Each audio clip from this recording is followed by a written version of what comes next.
दा आलिम मर्ग। इब्न अब्बास से फरमाई, बुखारी शरीफ की हदीस मुबारक थे, अल्लाह जल्ल शानहू दा इल्म दास द खल्क नराख लिना दुनिया के बा इल्म संग खत्मीगी दा बद उलमाओ पे शक्ल की खत्मीगी यो आलिम ब दुनिया नजी अल्लाह अकबर कबीरा।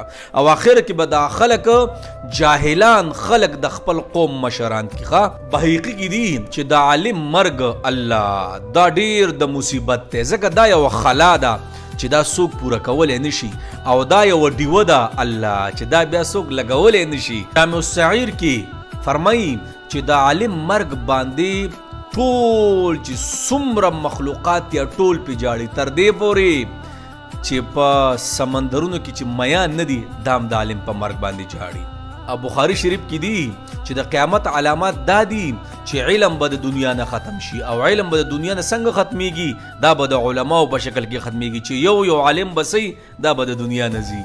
بخاری شریف کې حدیث مبارک ته چې علما به ختمیږي کنه نو دا ټول علم به د دنیا نه لاړ شي او بیا به ټول جاهلان پاتې شي.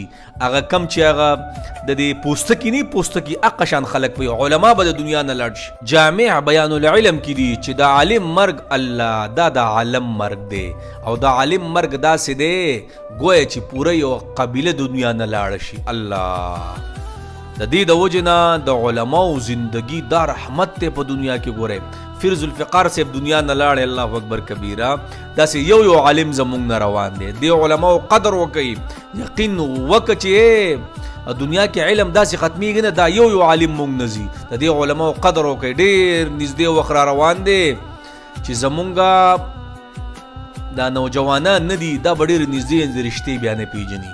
دا صرف د دې علماو د وجې نه د دې علماو قدر وکړي کو د هر مکتب فکر علماي قدر وکړي.